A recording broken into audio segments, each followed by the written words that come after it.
Hello students. पिछले video में हमने कैपेसिटेंस ऑफ द कंडक्टर के बारे में पढ़ा था और ये समझ लिया था कि किसी भी कंडक्टर की जो कैपेसिटेंस होती है ये एक एबिलिटी होती है कि वो कंडक्टर अपने ऊपर कितना चार्ज स्टोर कर सकता है। एक कैपेसिटी होती है किसी भी कंडक्टर की, उस कैपेसिटी से ज़्यादा वो चार्ज स्टोर नहीं कर सकता। अगर उससे ज़्यादा चार्ज दिया जाएगा तो वो चार्ज एटमॉस्फेयर में लीक होना शुरू हो जाएगा। ठीक है, ये हमने कैपेसिटेंस के बारे में पढ़ा था। आज हम जो टॉपिक पढ़ेंगे बहुत इम्पॉर्टेंट टॉपिक है और वो है कैपेसिटी। बहुत सारी इलेक्ट्रॉनिक डिवाइसेस में आपको कैपेसिटर्स मिलेंगे। क्या काम होता है इलेक्ट्रॉनिक डिवाइस में कैपेसिटर का, क्या प्रिंसिपल है कैपेसिटर का, वो सब आपको आज इस वीडियो में समझ में आएगा। देखिए, जब हमें इलेक्ट्रिक एनर्जी को स्टोर करना होता है, ऐसे समय के लिए जब हमें अचानक से बहुत ज़्यादा एनर्जी की ज़रूरत हो एक टाइम में, तब जिस डिवाइस का यूज किया जाता है वो डिवाइस है कैपेसिटर। एक एग्जाम्पल समझते हैं। पहले आपने कैमरा देखा होगा। कैमरा जो पहले रील वाले कैमरे आया करते थे, आजकल तो मोबाइल फ़ोन में भी कैमरा है। ठीक, उस कैमरे में एक फ्लैश होती है। आपने देखा होगा जो रील वाले कैमरे हुआ करते थे पहले, उसमें डेढ़ वोल्ट के 2 सेल पड़ा होते थे, 3 वोल्ट के 2 सेल, 3 वोल्ट की। लेकिन जब उस कैमरे से फ्लैश ऑन करते थे, क्लिक करते थे जैसे ही फ़ोटो लेने के लिए, तो इतनी तेज रोशनी, जैसे रोशनी की पूरी बाढ़ आ गई हो, वो आती थी। क्या वो 3 वोल्ट की बैटरी इतनी एनर्जी प्रोवाइड करा पाती है? कि वहाँ एक डिवाइस है कैपेसिटर। वो कैपेसिटर क्या करता है कि वो अपने अंदर एनर्जी को स्टोर करता रहता है और जैसे ही ज़रूरत पड़ती है सारा का सारा एक बार में उड़ेल दिया। जैसे हमारे पास में एक बहुत बड़ा ड्रम है और टैप से पानी धीरे धीरे आ रहा है। अब अगर हमें बहुत सारे पानी की एकदम ज़रूरत पड़े तो टैप से तो पानी धीरे धीरे आ रहा है, हम एकदम उसे नहीं फेंक सकते, तो क्या करेंगे, उस टैप के नीचे एक ड्रम रख देंगे और ड्रम को भरने देंगे। और जब वो ड्रम भर जाएगा और किसी के ऊपर एकदम से उड़ेल दिया, ठीक, ज़रूरत पड़ने पर। वैसा ही काम कैपेसिटर का होता है। ठीक है ना। अब कैसे कैपेसिटर अपने अंदर लार्ज अमाउंट में एनर्जी स्टोर कर लेता है, उसका अपना एक प्रिंसिपल है। उससे पहले हमने जो कंडक्टर के बारे में पढ़ा था, पहले जरा हम उसको एक बार फिर रिवाइज कर लेते हैं। एक कोई कंडक्टर है, किसी भी शेप का हो सकता है कंडक्टर। हमने इस कंडक्टर को चार्ज देना स्टार्ट किया। जब हम चार्ज देना स्टार्ट करते हैं तो कंडक्टर का पोटेंशियल राइज होना शुरू करता है। देखिए, पिछले भी वीडियो में मैंने आपको बताया था कि अगर हम अपनी डेली लाइफ से इसको कंपेयर करें तो बहुत आसानी से इसको समझ सकते हैं। जैसे किसी कंटेनर का जो वॉल्यूम है, वॉल्यूम, उसको हम कंडक्टर की कैपेसिटी मान लें, कैपेसिटेंस मान लें। उस कंटेनर में जो वाटर भरा गया है उसको हम चार्ज मान लें। ठीक है। और जो उस कंटेनर में वाटर का लेवल है उसको हम पोटेंशियल मान लें कंडक्टर का। इससे कभी समझने में गलती नहीं होगी। ठीक है। जैसे मैं कुछ बच्चों से क्वेश्चन पूछता हूँ कि भाई एक कंडक्टर हमारे पास में ये है और एक कंडक्टर ये है, ये ए है, ये बी है और इस पर भी क्यू चार्ज है और इस पर भी क्यू चार्ज है, दोनों पे चार्ज सेम है। अगर इसको एक थिन वायर से जोड़ दें तो charge A to B flow करेगा या बी टू ए फ्लो करेगा। तो कुछ बच्चे कहते हैं कि साहब B बड़ा है तो B से A पे जाएगा, कुछ बच्चे कहते हैं साहब चार्ज तो दोनों में इक्वल हैं इसलिए चार्ज फ्लो नहीं करेगा। लेकिन समझने के लिए आप इसको डेली लाइफ से, जो मैंने वाटर वाला एग्जाम्पल दिया था उससे इक्वेट करिए। फिर एक एग्जाम्पल लेते हैं। हमारे पास में एक, इसको मैं मिटा देता हूं पहले, छोटा सा मग है और उसके नीचे एक बहुत बड़ा ड्रम है। ड्रम में बहुत ज्यादा वाटर है और इस मग में थोड़ा सा वाटर है। अगर इस मग का कनेक्शन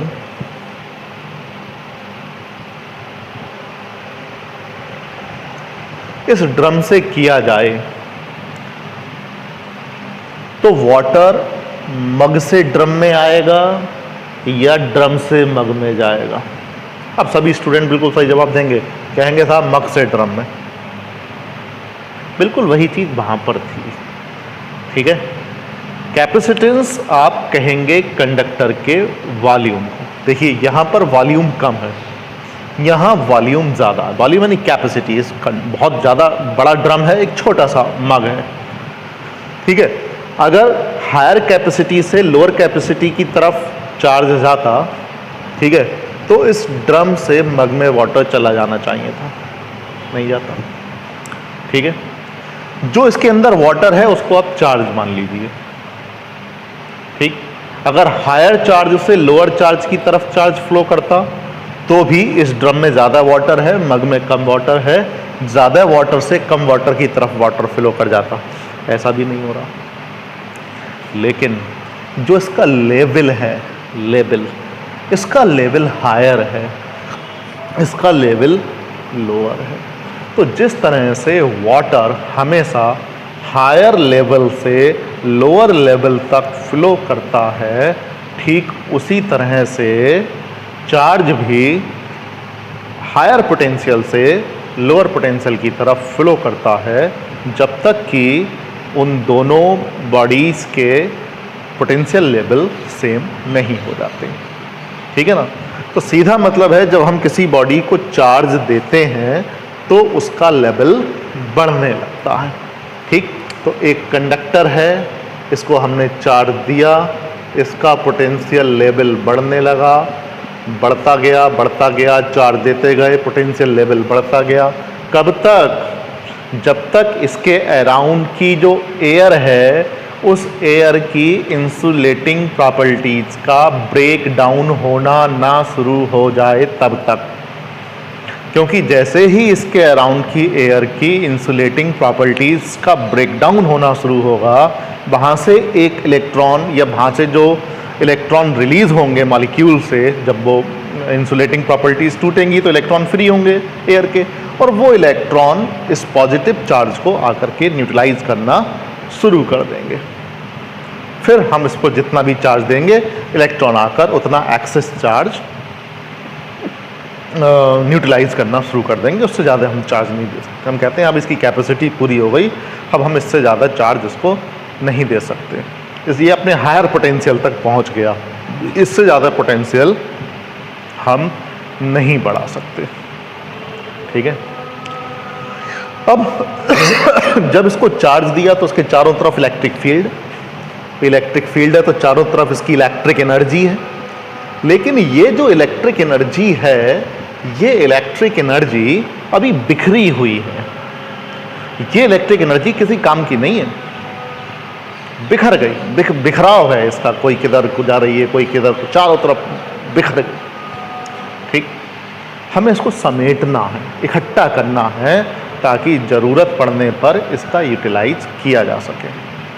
ठीक है, साथ ही साथ एक और तरीका हमें सोचना है कि क्या हम कोई ऐसा तरीका कर सकते हैं कि इस कंडक्टर की कैपेसिटी को बढ़ाया जा सके। कैपेसिटी बढ़ाने का मतलब क्या, इसको और चार्ज दिया जा सके।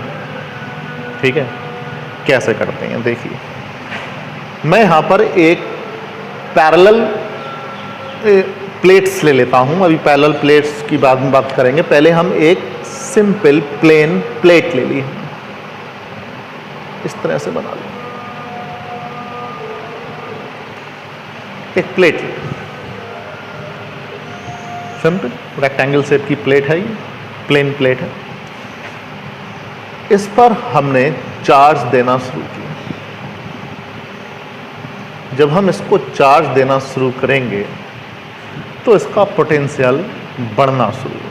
चार्ज देते गए, पोटेंशियल बढ़ना शुरू हुआ, पोटेंशियल बढ़ता गया और अपने मैक्सिमम लेवल तक पहुंच गया। और मैक्सिमम लेवल तक पहुंचने के बाद अब हम इसको चार्ज नहीं दे सकते। ठीक है, क्या करें कि हम इसको और चार्ज दे सकें और वो चार्ज एटमॉस्फेयर में लीक भी ना हो। उसके लिए हम इसके बराबर में एक और प्लेट रख देते हैं, और ये एक अनचार्ज्ड प्लेट, अनचार्ज प्लेट। ठीक, अनचार्ज प्लेट का ये मतलब नहीं है कि इसमें कोई चार्ज नहीं है। अनचार्ज प्लेट का मतलब है ये इलेक्ट्रिकली न्यूट्रल है, जितना इसमें नेगेटिव चार्ज है उतना ही इसमें पॉजिटिव चार्ज भी है। तो इलेक्ट्रोस्टैटिक इंडक्शन पहले चैप्टर में पढ़ चुके हैं। इलेक्ट्रोस्टैटिक इंडक्शन की वजह से ये जो पॉजिटिव चार्ज है इस प्लेट के नेगेटिव चार्ज को अपनी तरफ खींच ले, यानी इस प्लेट की इनर सरफेस पर नेगेटिव चार्ज आ जाएगा। ठीक, और आउटर सरफेस पर प्लस चार्ज आ जाएगा। पोलराइजेशन हो गया, नेगेटिव चार्ज पास में आ गया, पॉजिटिव चार्ज थोड़ा दूर चला गया। ठीक, अब ये जो नेगेटिव चार्ज है ये इस प्लेट के पोटेंशियल को कम करने की कोशिश करेगा। भाई हम पढ़ चुके हैं कि बहुत सारे चार्जेस कॉन्फ़िगरेशन की वजह से जो पोटेंशियल होता है वो अलग अलग चार्ज की वजह से पोटेंशियल के अलजेब्रिक सम के इक्वल होता है। तो इस प्लेट पर जो पोटेंशियल होगा वो एक तो इसके प्लस चार्ज की वजह से, इस प्लेट के नेगेटिव चार्ज की वजह से और इस प्लेट के पॉजिटिव चार्ज की वजह से, तभी तो इसका नेट पोटेंशियल निकालोगे। अब मान लीजिए इस प्लेट का पोटेंशियल V है अपने पॉजिटिव चार्ज की वजह से। ठीक, V1 है माइनस का माइनस चार्ज की वजह से और इस प्लस चार्ज की वजह से मान लीजिए V2। तो ये नेट पोटेंशियल हो जाएगा V इस अपने चार्ज की वजह से, V1 इस माइनस चार्ज की वजह से और V2 इस प्लस चार्ज की वजह से। ठीक, तो जब तक ये प्लेट नहीं थी इसका पोटेंशियल ये केवल V था, लेकिन जैसे ही ये प्लेट आई तो एक माइनस V1 और प्लस V2 और आ गया। लेकिन अगर हम देखें ये जो माइनस V1 है, V1 का जो मैग्नीट्यूड होगा, ठीक है, वो V2 के मैग्नीट्यूड से ज़्यादा होगा। यानी अगर प्लस माइनस छोड़ दिया जाए, ठीक है, क्यों? क्योंकि ये नेगेटिव चार्ज इस प्लेट से थोड़ा सा क्लोजर है, मतलब नेगेटिव पोटेंशियल इस पॉजिटिव पोटेंशियल के कंपैरिजन में थोड़ा सा ज़्यादा है। तो जब ये नेगेटिव थोड़ा सा ज़्यादा है पॉजिटिव के कंपैरिजन में, तो इन दोनों का जो इक्विवेलेंट होगा वो थोड़ा सा नेगेटिव होगा। और वो थोड़ा सा नेगेटिव होने का मतलब हो गया कि इस प्लेट का ओवरऑल पोटेंशियल थोड़ा सा कम हो जाएगा। चार्ज तो उतना ही है लेकिन लेवल कम हो गया। जैसे किसी कंटेनर में वाटर तो उतना ही है लेकिन उसका लेवल थोड़ा डाउन हो गया, तो वापस उसको उसी लेवल तक पहुंचाने के लिए और वाटर डाल सकते हो, कैपेसिटी बढ़ गई। ठीक है, तो अगर किसी एक चार्ज्ड प्लेट के बराबर में अनचार्ज प्लेट रख दी जाए तो उस चार्ज प्लेट की कैपेसिटी थोड़ी सी बढ़ जाती है, तो बहुत ज़्यादा नहीं बढ़ती। क्यों? क्योंकि ये पॉजिटिव पोटेंशियल भी तो इसका पोटेंशियल बढ़ाने का काम कर रहा है। हाँ, अगर इसकी आउटर सरफेस को ग्राउंड कर दिया जाए, अर्थ से कनेक्ट कर दिया जाए, तो जब इसको अर्थ से कनेक्ट कर देंगे तो अर्थ से कुछ इलेक्ट्रॉन्स निकलेंगे और वो इलेक्ट्रॉन इस पॉजिटिव चार्ज को न्यूट्रलाइज कर देंगे, ठीक है ना। या कहें कि ये पॉजिटिव चार्ज ग्राउंड हो जाएगा, पॉजिटिव चार्ज ग्राउंड हो गया, पॉजिटिव चार्ज यहां से खत्म हो जाएगा, ठीक। अब ये जब पॉजिटिव चार्ज यहां से खत्म हो गया तो केवल इस प्लेट पर नेगेटिव चार्ज रह गया, और जब केवल इस प्लेट पर नेगेटिव चार्ज रह गया तो ये प्लस वाला B2 वाली टर्म खत्म रह गई, अब रह गया केवल V माइनस P1। अब इस प्लेट का पोटेंशियल अच्छा खासा डिक्रीज हो जाएगा, सिग्निफिकेंटली डिक्रीज हो जाएगा, और वापस इसको उसी लेवल तक पहुंचाने के लिए हम और ज़्यादा चार्ज दे सकते हैं। यानी एक ऐसी पैरेलल प्लेट्स की हमारे पास एक सिस्टम, एक कॉन्फ़िगरेशन बन गया जिसमें हम लार्ज अमाउंट में चार्ज स्टोर कर सकते हैं। और एक फ़ायदा और हुआ, अगर हम इन दोनों प्लेट्स के इधर देखें तो इलेक्ट्रिक फील्ड नहीं होगी। क्यों? क्योंकि इस पॉजिटिव प्लेट की वजह से इलेक्ट्रिक फील्ड की डायरेक्शन ये, और इस माइनस प्लेट की वजह से ये, तो यहाँ पर इलेक्ट्रिक फील्ड जीरो हो जाएगा। ऐसे ही इस तरफ भी इलेक्ट्रिक फील्ड जीरो हो जाएगा। जो भी इलेक्ट्रिक फील्ड होगा वो सारा का सारा electric field in parallel plates के बीच में आ जाएगा। तो एक कंडक्टर से जहां इलेक्ट्रिक फील्ड चारों डायरेक्शंस में भाग रहा था, बिखर रहा था, दो पैरेलल प्लेट्स ले लेने से वो सारा का सारा इलेक्ट्रिक फील्ड उस प्लेट्स के बीच में आ गया, और हमने उस प्लेट को और ज़्यादा चार्ज भी दे दिया। तो एक ऐसा सिस्टम बन गया, इस सिस्टम में हम लार्ज अमाउंट में इलेक्ट्रिक एनर्जी को स्टोर कर सकते हैं। इस सिस्टम को कैपेसिटर कहते हैं। तो कैपेसिटर जरूरी नहीं है वो पैरेलल प्लेट ही हो, स्फेरिकल भी होता है, सिलिंड्रिकल भी होता है, लेकिन ज़्यादातर हम इस सिलेबस में अपने पैरेलल प्लेट कैपेसिटर ही पढ़ेंगे।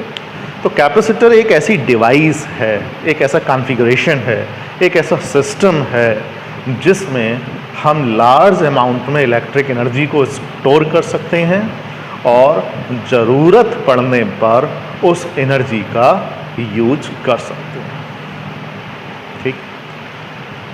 अब अगर एक कैपेसिटर हमारे पास में है तो उसकी कैपेसिटेंस क्या होगी, उसकी कैपेसिटेंस के लिए फार्मूला क्या होगा, किन किन फैक्टर्स पे वो कैपेसिटेंस डिपेंड करेगी। तो पैरेलल प्लेट कैपेसिटर की कैपेसिटेंस के लिए हम एक फार्मूला जल्दी से ड्राइव कर लेते हैं, देख लीजिए।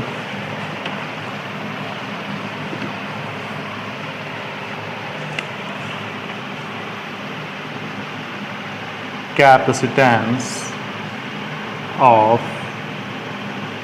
Parallel plate capacitor. Parallel plate capacitor का मतलब एक ऐसा कैपेसिटर जिसमें दो पैरेलल प्लेट्स और एक दूसरे से कुछ सेपरेशन पे रखी हुई हैं, बीच में या तो एयर है या कोई दूसरा इंसुलेटिंग मटेरियल भरा हुआ है। इसमें से एक प्लेट को पॉजिटिव चार्ज दिया गया है, दूसरी प्लेट के इनर सरफेस पर इंडक्शन की वजह से नेगेटिव चार्ज आ गया है, और आउटर सरफेस को ग्राउंड कर दिया गया है, जिससे आउटर सरफेस पर कोई भी चार्ज नहीं है। मान लीजिए इन दोनों प्लेट्स के बीच का सेपरेशन D है। इनका प्लेट्स का जो कॉमन एरिया का मतलब जो एक दूसरे के सामने है, वो कॉमन एरिया A, ठीक। ये पैरेलल प्लेट कैपेसिटर होता है। इसके अलावा एक सिलिंड्रिकल कैपेसिटर भी होता है, उसमें एक सिलेंडर है, दो कोएक्सियल सिलेंडर है बेसिकली, ठीक। और यहाँ से कोई एक होल करके इसमें कोई हमने एक रबर का कोई ऐसा मटेरियल लगा दिया ताकि अगर कोई वायर इसमें डाला जाए तो उस वायर का टच इस आउटर सिलेंडर से ना हो, इनर सिलेंडर से हो, और इसको पॉजिटिव चार्ज दे दिया। तो ये पॉजिटिव चार्ज कहाँ जाएगा? इनर सिलेंडर की सरफेस पे चला जाएगा, ठीक है। इंडक्शन की वजह से आउटर सिलेंडर की इनर सरफेस पर नेगेटिव चार्ज आएगा और इसके आउटर सरफेस को ग्राउंड कर देंगे, तो ये सिलेंड्रिकल कैपेसिटर बन जाएगा। ऐसे ही स्फेरिकल कैपेसिटर बनता है। इन दोनों की भी कैपेसिटेंस के लिए फार्मूले निकाले जा सकते हैं, लेकिन फिलहाल अभी हमें सिलेबस में केवल पैरेलल प्लेट कैपेसिटर ही पढ़ना है। तो हमने एक पैरेलल प्लेट कैपेसिटर कंसीडर कर लिया, दोनों के प्लेट्स के बीच की डिस्टेंस स्मॉल d कंसीडर कर ली, प्लेट्स का कॉमन एरिया d कंसीडर कर लिया, और बीच में अभी हमने कोई इंसुलेटिंग मटेरियल नहीं भरा है, केवल एयर है। एयर भी अपने आप में इंसुलेटर है। बीच में जो इलेक्ट्रिक फील्ड होगी उसकी डायरेक्शन ये पॉजिटिव से नेगेटिव प्लेट की तरफ होगी। ठीक है, गॉसेस थ्योरम में हम एक शीट की वजह से इलेक्ट्रिक फील्ड निकाल चुके हैं। पॉजिटिव शीट की वजह से जो इलेक्ट्रिक फील्ड होती है वो ये सिग्मा अपॉन 2 एप्सिलॉन नॉट होती है। ठीक है, सिग्मा सरफेस चार्ज डेंसिटी है। मान लीजिए इस प्लेट की surface charge density plus sigma है और इसकी minus sigma. Sigma charge per unit surface area. ठीक है, तो इस सीट की वजह से, इस प्लेट की वजह से सिग्मा अपॉन 2 एप्सिलॉन नॉट, और इस माइनस की वजह से भी इस डायरेक्शन में तो ऐड हो जाएगा सिग्मा अपॉन 2 एप्सिलॉन नॉट। तो sigma upon 2 epsilon not plus sigma upon 2 epsilon not, तो इस कैपेसिटर के बीच में जो इलेक्ट्रिक फील्ड हो जाएगी, net electric field, that is sigma upon epsilon not. And sigma is the charge per unit area. मान लीजिए इस प्लेट पर चार्ज प्लस क्यू और इस प्लेट पर चार्ज माइनस क्यू है, तो हम E की जगह लिख सकते हैं सिग्मा की जगह Q upon A, where A is the area, common area of the plates of capacitor. तो ये इलेक्ट्रिक फील्ड है। मान लीजिए अगर इन दोनों प्लेट्स के बीच पोटेंशियल डिफरेंस V हो, ठीक है, अब बीच में इलेक्ट्रिक फील्ड ही, पोटेंशियल डिफरेंस अगर V मान लिया जाए तो हम E की जगह लिख सकते हैं V अपॉन D। ठीक, ये वही फॉर्मूला है electric field is equal to minus D V upon D R वाला। तो E is equal to V upon D. D is the distance between the two capacitor plates and B is the potential difference between the plates and E is the intensity of electric field between the plates. Then V is equal to Q D upon epsilon naught। ठीक है, Q D upon epsilon naught। ये आ गया potential difference. बस एक बार हमें potential difference अगर मिल गया तो फिर हम कैपेसिटेंस कैलकुलेट कर सकते हैं। अगर मान लिया जाए कि इस कैपेसिटर की कैपेसिटेंस C है, तो एक फॉर्मूला हम पढ़ चुके हैं, Q is equal to C V, then C is equal to Q upon V। Q V की वैल्यू आ गई Q D epsilon naught C। Sorry, मैंने Q यहाँ पर कैपिटल लिया है, तो यहाँ पर भी हमें कैपिटल लेना पड़ेगा। ठीक, Q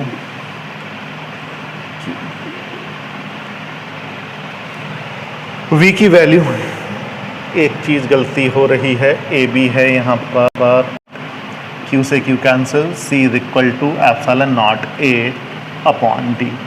it is the capacitance of parallel plate capacitor. इसको अगर आप देखें तो कैपेसिटेंस किसी पैरेलल प्लेट कैपेसिटर की 3 फैक्टर्स पे डिपेंड करती है। एक, common area of the plates, common area जितना ज़्यादा होगा कैपेसिटेंस उतनी ज़्यादा होगी। दोनों प्लेट्स के बीच का सेपरेशन जितना ज़्यादा होगा कैपेसिटेंस उतनी कम होगी। एक और फैक्टर है मीडियम की परमिटिविटी।